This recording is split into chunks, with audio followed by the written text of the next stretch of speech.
औज़ुबिल्लाहिमिनश्शैतानिर्रजीम बिस्मिल्लाहिर्रहमानिर्रहीम। अस्सलामु अलैकुम ख़वातीन व हज़रात, मैं हूं आपका होम्योपैथिक डॉक्टर रिजवान साकिब और आपसे मुखातब हूं शमा होम्यो क्लिनिक लाहौर पाकिस्तान से। आइए आज हम बात करते हैं एक नहायत ही अहम मेडिसन होम्योपैथी की प्लम्बम मेटालिकम के बारे में। प्लम्बम मेटालिकम, जिसको आमतौर पर हम प्लम्बम मेट के नाम से भी जानते हैं, ये होम्योपैथी की एक ज़बरदस्त किस्म की रेमेडी है जो पॉलीक्रिस्ट है, यानी सर से लेकर पाँव तक के जिस्म के तमाम अज़ा पर इसका जो एक्शन है वो हमें नज़र आता है। यानी जिस्म का कोई भी हिस्सा बीमार हो तो उस पर ये जो ट्रीटमेंट के लिए इस्तेमाल होती है according to symptoms. Plumbum met जो है वो लेड, जिसको हम बोलते हैं सीसा जो होता है, ये वो है। ये एक मिनरल किंगडम से इसका तल्लक है और मिनरल किंगडम से तल्लक होना की वजह से ये हम इसको इस तरह से बोलेंगे कि ये एक धात है और मेटल है, और ये ब्लूइश ग्रे कलर की एक सख्त किस्म की मेटल है। और आमतौर पर ये जो एंटी कैंसर मेडिसिन जो होती हैं, जो रेडिएशन के लिए इस्तेमाल होती हैं, ताकि कोई भी रेडिएशन के लिए जो कोई चीज़ जो महफूज की जाती हैं उनको जो होता है लेड जो होता है, शीशे का जो बर्तन होता है उसके अंदर रखा जाता है ताकि उसकी रेडिएशन जो है वो बाहर ना निकल सकें। जैसे जो एक्सरे की जो डिपार्टमेंट होता है उसके अंदर भी आप देखें कि जो एक ज़बरदस्त किस्म की भारी किस्म की जैकेट पहनाई जाती है, उसके अंदर ये लेड की ही एक जो लेड धात है, इसकी एक तय जो होती है या चादर जो होती है वो उसके अंदर मौजूद होती है ताकि जो हैं जो रेज़ हैं वो बॉडी को नुकसान ना पहुंचाएं। तो ये सिफिलिस मियाज़म है, इसका जो मेडिसिन है ये सिफिलिटिक मेडिसिन है। जो प्लम्बम मेट है इसका तल्लक सिफिलिस मियाज़म से है। तो मियाज़म के हवाले से मेरी पहले भी वीडियोज़ हैं सोरा, सिफिलिस और साइकोसिस पे, उनमें आप डिटेल से जान सकते हैं कि ये सिफिलिस मियाज़म से क्या मुराद है। बहरहाल आज तो हम इसके जो सिम्टम्स हैं उन पे बात करेंगे। तो इसमें सबसे बड़ा सिम्टम जो है पेट में खिंचाव है। खिंचाव किस तरह का है कि ऐसे लगता है कि जैसे किसी ने जो है ना नाफ में रस्सी बांधकर रीढ़ की हड्डी की तरफ जो है ना वो पेट को खींचा हुआ है, और इस कदर खींचा हुआ है कि पेट बिल्कुल कश्ती की नुमा अंदर को दंसा हुआ होता है और हकीकतन दंसा हुआ होता है। जब आप कभी किसी पेशेंट को चेक करें लिटाकर तो उसके पेट पे, नाफ पे अब हाथ रखें तो नाफ पर हाथ रख के थोड़ा सा दबाएं तो डायरेक्ट रीढ़ की हड्डी को आपका हाथ टच करेगा। तो ऐसा पेशेंट जो है वो प्लम्बम मेट का होता है। मकद में भी खिंचाव, और खिंचाव इस तरह का होता है इनस में कि जैसे किसी ने रस्सी से बांध कर ऊपर को खींचा हुआ है मकद को, और ऐसे लगता है कि जैसे वो मुसलसल डोरी से बांध कर खींचा जा रहा है, और इसी तरह से वो मकद भी अंदर को दंसी हुई होती है। और पखाना जो है इस पेशेंट को सख्त आता है, स्याह आता है, गोल मिंगनियों की तरह का आता है। चूँकि मकद को ऊपर को खींचा हुआ होता है, उसकी एक फालजी सी कैफियत होती है, इस वजह से इस तरह का मसला होता है। पेट में अफारा होता है, हवा खारिज नहीं होती है। ज़ाहिर है हवा को खारिज करने के लिए मकद का रिलैक्स होना ज़रूरी है। जब मकद ही ऊपर को खींची हुई है, ऐसे है कि जैसे किसी ने डोरी से बांध कर ऊपर खींचा हुआ है, तो वो वहाँ से कैसे है कि वो जो हवा है वो खारिज होगी, और इसी वजह से अफारा भी होता है, पेट में दर्द भी होता है। और मकद को ऊपर को खींचे होने की वजह से या जो मकद के फालिज की वजह से, और इसके अलावा हर्निया की वजह से, अम्बिलिकल हर्निया है जो नाफ का हर्निया है, उसकी वजह से पेट में शदीद दर्द होता है और पखाने की कै आती है। क्योंकि हर्निया भी जो है वो ऑब्स्ट्रिकल होता है, यानी वो फंसा हुआ हर्निया होता है, जिसकी वजह से जो है वो कोई चीज़ नीचे को जाती नहीं है। तो इसकी वजह से ऊपर को उसका जो है ना वो होता है रुझान, और कै जो आती है वो पखाने की आती है। ये इसकी ख़ास अलामत है प्लम्बम मेट की। और फिर इसके अलावा ठोस अशिया निगलना बड़ा मुश्किल होता है। क्योंकि ये सिफिलिस मियाज़म से तल्लुक़ रखती है ये मेडिसिन, तो इसलिए इसमें फालजी कैफियत, ठंडक का एहसास और ठंड से सुन्न हो जाना चीज़ों जगहों का, जिस्म के हिस्सों का, वो ज़्यादा पाया जाता है। इसलिए पहले बाजू का फालज होता है, फिर निचले धड़ का फालज होता है, फिर बाज़ दफ़ा पूरे जिस्म का फालज हो जाता है ऐसा पेशेंट जो होता है उसमें। और जो रीढ़ की हड्डी से बंधी हुई जो डोरी का एहसास होता है कि जैसे वो डोरी बांध कर इसको खींच रही है और जिसकी वजह से पेट अंदर को धंसा हुआ है, तो इसकी वजह से उसको मरीज़ को दर्द भी महसूस होता है। और ये जो कैफियत है कि जैसे डोरी से बांध कर पीछे को खींचा जा रहा है, वो रहम में भी इसी तरह का एहसास होता है और मकद में भी इसी तरह का एहसास होता है और पेट में भी इस तरह का ही एहसास पाया जाता है। और इसमें मैंने जैसे पहले बताया है कि ऑब्स्ट्रिकल हर्निया होता है, यानी फंसा हुआ हर्निया होता है, और फंसे हुए हर्नियों की वजह से अंतड़ियों में भी सोजिश होती है और उस सोजिश की वजह से ही जो पखाने की कै आती है।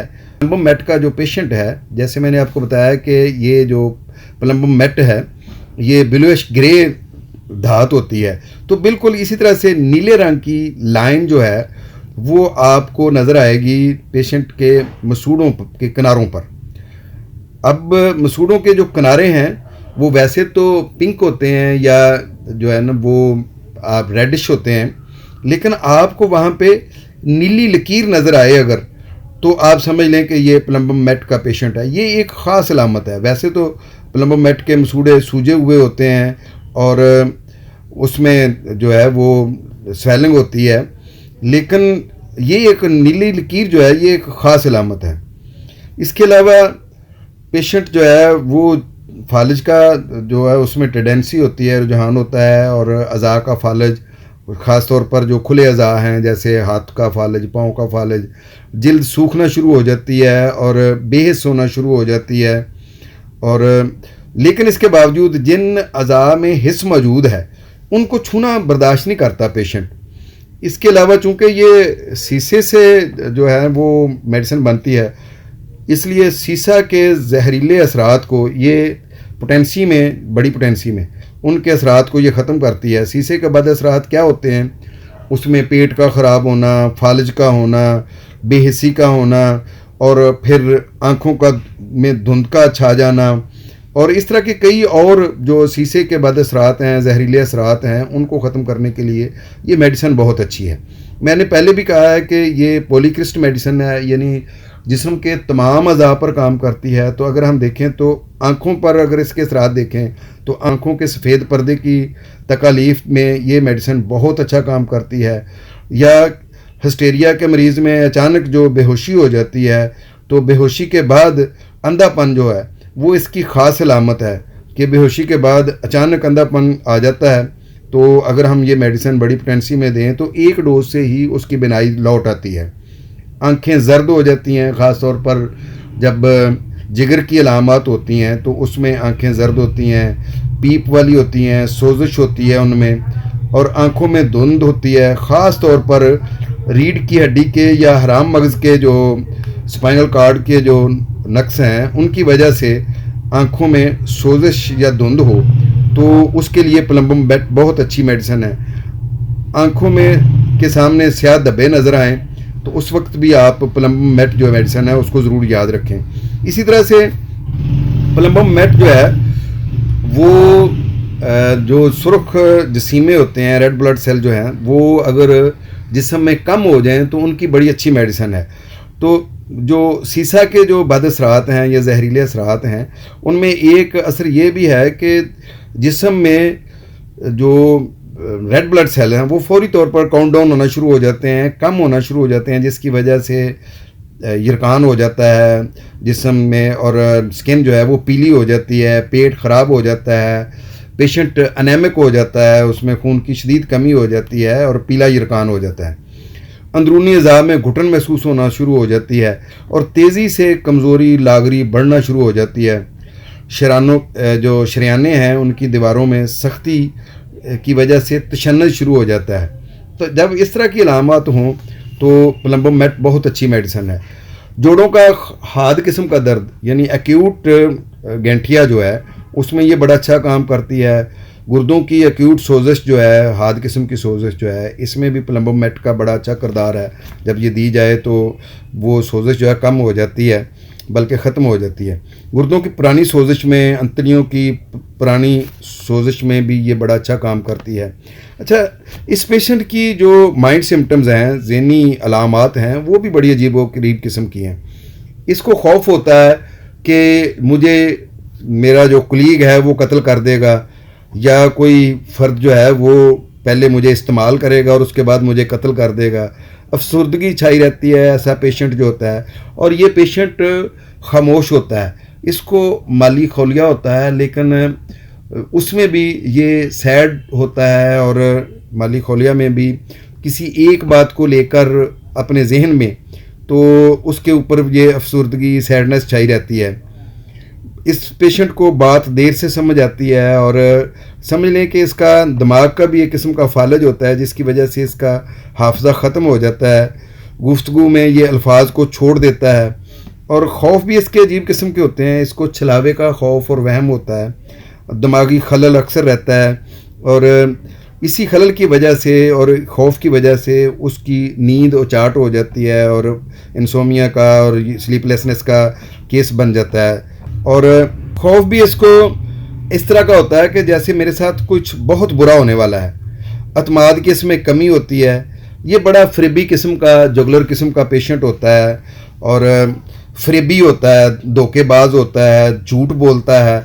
अपना स्टेटस को लोगों के सामने बहुत बड़ा दिखाने के लिए मुख्तलिफ़ किस्म के झूठ बोलता है कि मेरे पास बहुत ज़्यादा रकम है, या मैं बहुत बड़े बैंक बैलेंस का मालिक हूँ, या मेरे पास बहुत बड़ा बंगला है, या मैं बहुत बड़ा कोई जो है वो बिज़नेस स्टार्ट करने वाला हूँ, कोई जहाज़ ख़रीदने वाला हूँ, कोई बंगला ख़रीदने वाला हूँ। इस तरह की बातें इसके अंदर जो है ना, वो बेपरकी और वो बिला वजह की, वो जैसे जिसको पंजाबी में कहते हैं कि फड़े मारता है वो। और इसके अलावा यह है कि ये तसव्वुराती दुनिया में रहता है, और गुफ्तगू भी इसकी बड़ी तसव्वुराती होती है, और उसी तसव्वुरात में कभी ये खुशी से बातें कर रहा होता है और कभी गम में बातें कर रहा होता है। और अगर हम इसके सर के और बालों के सिम्टम्स लें तो बाल इसके खुश्क होते हैं और बेजान से होते हैं, कान बजते हैं, टेनाइटिस का पेशेंट होता है ये। नाक और होंठों के पट्ठों का लर्जा होता है, होंठ कांपते हैं, नाक की जो टिप है वो कांप रही होती है, नज़र आती है बाकायदा कि उसका लर्जा है। होंठों का लर्जा तो बाकायदा जब वो बात करता है तो कांप रहे होते हैं। इसके चेहरे की जिल्द जो है प्लम्बोमेट की, वो चिकनी होती है, चमकदार होती है, रुखसार अंदर को दनसे हुए होते हैं, यानी कमज़ोरी फील हो रही होती है, लेकिन चेहरे की जिल्द जो है वो चमकदार भी होती है और चिकनी भी होती है। ज़ुबान का फालज होता है, ज़ुबान बाहर निकाले तो वो कांप रही होती है, बल्कि ज़ुबान बाहर निकालना ही मुश्किल होती है। और इसमें पेशेंट में अंगड़ाई लेने की और जमाइयाँ लेने की ख्वाहिश होती है, बल्कि जमाइयाँ आती हैं। और अंगड़ाई ख़ास तौर पर जब पेट में दर्द होता है तो उस वक्त अंगड़ाई लेने की ख्वाहिश तो होती है, लेकिन वो अंगड़ाई पूरे तरह से आती नहीं है। जैसे वो कहते हैं ना कि वो अंगड़ाई भी ना लेने पाए थे वो उठा के हाथ, देखा जो मुझे तो छोड़ दिए मुस्कुरा के हाथ। ये पेशेंट इस तरह का ही होता है कि वो शीशे के सामने जाता है तो अपने आप को बड़ा जो है वो अतराता है, अपने ऊपर खुश होता है, और जो ही कोई उसके पास आता है तो अचानक वो अपने ऊपर मुर्दनी सी जो है ना वो तारी कर लेता है। बाज़ दफ़ा बाकायदा बेहोश होने का ड्रामा कर लेता है कि मैं बेहोश हो गया हूँ, या मुझे बहुत बड़ी कोई तकलीफ़ है जिसकी वजह से मैं कोमे में चला गया हूँ। और जो ही उसके पास से वो लोग उठकर जाते हैं, वो दोबारा जो है शीशे के सामने अपने बालों को संवार के और अपने चेहरे को देख के खुश हो रहा होता है कि मैंने खूब ये ड्रामा किया है। इस पेशेंट के पेशाब की भी अजीब अलामात हैं कि पेशाब बार बार आता है, और लेकिन नाकाम हाजत होती है। वही पेशाब की नाली का भी फालज, और ऐसे लगता है कि जैसे पेशाब की नाली में ऐंठन है, जैसे पीछे को खींची जा रही है। और अगर पेशाब आता भी है तो कतरा कतरा आता है, और उसमें एल्ब्यूमिन खारिज होता है, पेशाब में लेसदार कतरे आते हैं। इस तरीके से इनकी जो टेस्टिस हैं उनमें भी यही मसला है कि टेस्टिस भी ऐसा लगता है कि जैसे सुकड़ गए हैं, ऊपर को खींचे हुए हैं, और उसकी वजह से कुव्वते जमा जो है वो ख़त्म हो जाती है। इंटरकोर्स की ख्वाहिश भी जाती रहती है और उसकी जो कुव्वत है वो भी ख़त्म हो जाती है। औरतों में भी यूट्रस का तशन्नुज और ऐसे लगता है कि यूट्रस ऊपर को खींची जा रही है। इसी वजह से जो प्रेग्नेंट ख़वातीन हैं उनमें अस्काते हमल का भी रुझान पाया जाता है। वो क्यों कि सुकेड़ना या सुकड़ना प्लम्बम मैट में बहुत ज़्यादा पाया जाता है। अज़ा सुकड़ जाते हैं या सुकेड़ लिए जाते हैं या सुकेड़ दिए जाते हैं, ये या इसका एहसास पाया जाता है। तो अब प्रेगनेंसी में ज़ाहिर है कि पहले महीने में तो जो फीटस है वो अंदर वो अपना जो जिस्म है उसको बढ़ा रहा होता है, दूसरे में और तीसरे में और बढ़ता है, तो उसकी वजह से जो बच्चादानी है, जो ओवरी है, उसको जो है वो बढ़ना चाहिए, तो फैलना चाहिए। लेकिन फैलने के बजाय पेशेंट की ओवरी जो है वो सिकुड़ती है और सिकुड़ने की वजह से उसमें अस्काते हमल हो जाता है। या ये है कि ये पेशेंट जो है अठराह का पेशेंट होता है और फिर यह है कि बच्चे की जो अंदर ग्रोथ है वो रुक जाती है। तो इस तरह के जो मसाइल होते हैं इसमें भी प्लम्बम मैट बड़ा अच्छा काम करती है। औरतों में ब्रेस्ट हार्ड होती हैं और इनमें जलन होती है, सुइयाँ चुभने का सा एहसास होता है। ये भी जो असाब के तशन्नुज की वजह से ही होता है ये सारा मसला। अच्छा, ये पेशेंट जो है ना ज़्यादा मेहनत करने वाले होते हैं, लेकिन ज़्यादा मेहनत करने की वजह से ही इनमें फालज हो जाता है। जैसे पियानो बजाने वाले या टैपिस्ट जो लोग होते हैं उनका जो फालज, या मुसलसल हाथ से काम करने वाले, कोई भी जो काम हाथ से करते हैं, क्लरिकल स्टाफ है, उनका जो हाथों का बाजुओं का फालज, और बाजू में तो कलाई जो है वो बिल्कुल फालज की वजह से बेकार हो जाती है जो मुसलसल एक ही हाथ से काम करने वाले लोग हैं। मैंने पहले भी बताया कि ये सिफिलिटिक पेशेंट होता है, यानी इसका जो मियाज़म है वो सिफिलिस है। इसकी वजह से इसकी तकालीफ रात को बढ़ती हैं, ठंड में बढ़ती हैं और हाथ और पाँव ठंडे रहते हैं। यानी ठंडक जो है वो इसमें ख़ास अलामत पाई जाती है, यानी चिल पेशेंट होता है, हर हवाले से ये ठंडा पेशेंट होता है और इसको गर्माइश से, गर्मी से आराम महसूस होता है। सर्दियों में इसकी तकालीफ बढ़ती हैं और रात को दाएं पाँव के अंगूठे में दर्द जो है इसकी ख़ास अलामत है। इसके अलावा डिफ्थीरिया के बाद अगर फालज हो गया है तो ये एक ख़ास अलामत है कि प्लम्बम मैट से वो जो फालज है वो ठीक हो जाता है। स्किन में जो है हाइपर सेंसिटिविटी पाई जाती है, बड़ी हसास किस्म की स्किन होती है, ज़रा सा हाथ लगाने से दुखती है और इसमें हिस्टेरिया का रुझान होता है, यानी पेशेंट जो है यकदम बेहोश हो जाता है। लेकिन अक्सर ये जो है ना हिस्टेरिया का मकर भी करता है, यानी वो मैंने पहले भी बताया ना कि वो बेहोश होता है लेकिन जो ही होश में आता है तो वो फौरी तौर पर जो है वो बिल्कुल नॉर्मल महसूस होता है, बल्कि वो बेहोश हुआ होता है, लोग पास बैठे होते हैं तो वो ऐसे दोबारा उसी तरह का ड्रामा रचाता है, लेकिन जो ही कर जाते हैं तो वो शीशे के सामने जाकर बड़ा खुशी से अपने आप पे उतरा रहा होता है। अच्छा, ये मैं आपको जितनी भी अलामत बता रहा हूँ इसमें यह है कि सेल्फ मेडिकेशन कभी भी ना करें। ये प्रॉपर केस हिस्ट्री जब तक ना ली जाए और अकॉर्डिंग टू सिम्टम्स मेडिसिन ना दी जाए तो उस वक्त तक किसी मेडिसिन का भी कोई फ़ायदा नहीं होता।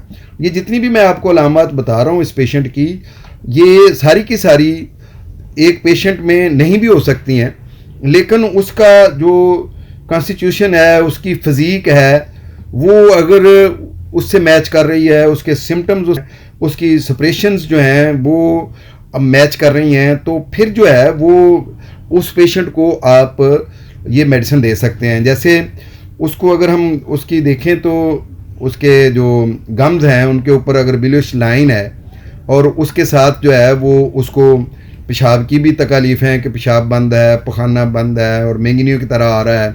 और ये काम क्यों हो रहा है? इसलिए हो रहा है कि उसको जो है वो उसके अज़ा की, मसल्स की जो है वो फालजी कैफियत है, वो यानी उसको पार्शली पैरालाइज भी हो सकते हैं कुछ हिस्से जिस्म के, या टोटल पैरालाइज भी हो सकता है वो। और जैसे अगर वो पार्शली है तो अगर उसका जो है यूरिथरा है उसकी अगर पैरालाइसिस है, पैरालाइज हुआ है तो उसकी वजह से उसका पेशाब बंद है, और अगर मकद का जो फालज है उसकी वजह से है तो अब देखना पड़ेगा कि उसका पखाना बंद है या मैंगनी की तरह पखाना आ रहा है, तो क्या उसकी कोई इस तरह की वजूहात हैं जिसकी वजह से ये मसला हो रहा है। अगर इस वजह से ये मसला हो रहा है तो फिर उसकी मेडिसिन प्लम्बोमेट ही होगी।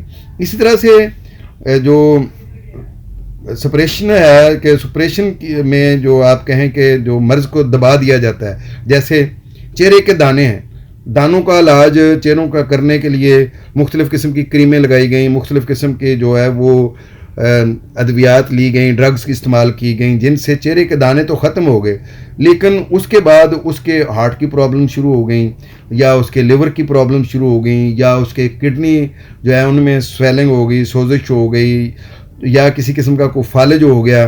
तो ये वो पहले हिस्ट्री लेना होगी कि क्या उसने चेहरे के दानों को दबाने के लिए तो कोई मेडिसिन नहीं ली, या चेहरे के दाने को ख़त्म करने के लिए कोई ड्रग्स यूज़ तो नहीं की, या कोई क्रीमें यूज़ तो नहीं की हैं। अगर इस तरह का कोई मसला है तो ज़ाहिर है उसको देखने के बाद ही हम फैसला करेंगे कि इसकी मेडिसिन अब ये सिम्टम्स जो पैदा हुए हैं उसके लिए प्लम्बोमेट है।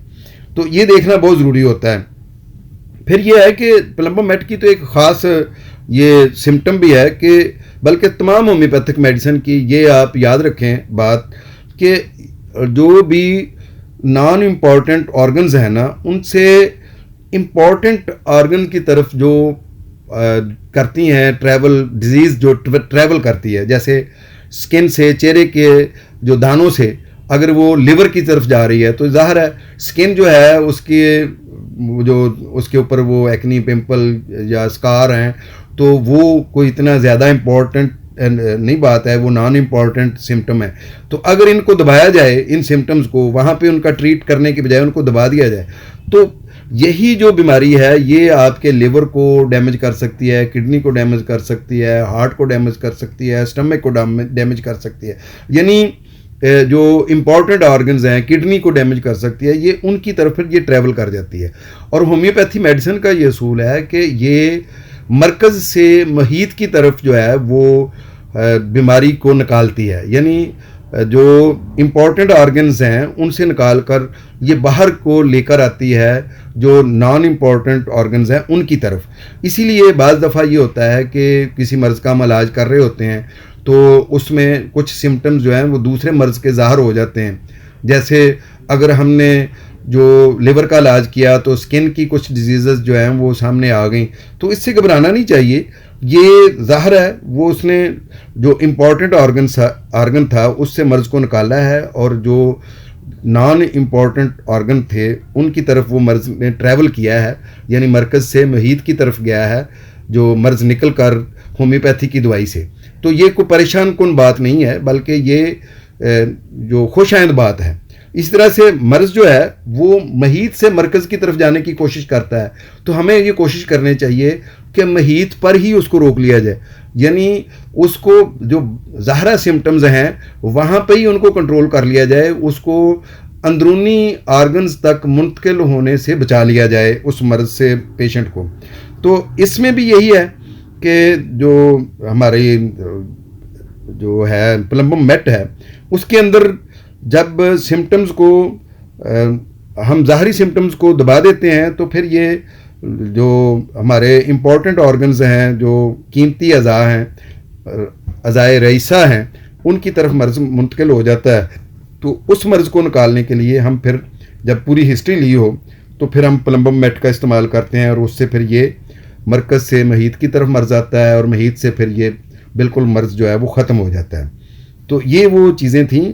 इसके अलावा लेड जो है, सीसा जो है, उसकी पॉइजनिंग को ये ख़त्म करता है, खा वो किसी ऐसे पेशे से मुंसलिक होने की वजह से वो लेड जो है बंदे के जिस्म के अंदर चला गया है इंसान के, या कोई एक्सीडेंटली कोई लेड जो है उसको खा लिया है, इस्तेमाल कर लिया है, या बॉडी में वो किसी वजह से भी जो चला गया है, तो उसके असरात को ख़त्म करने के लिए भी हम प्लम्बोमेट इस्तेमाल करते हैं।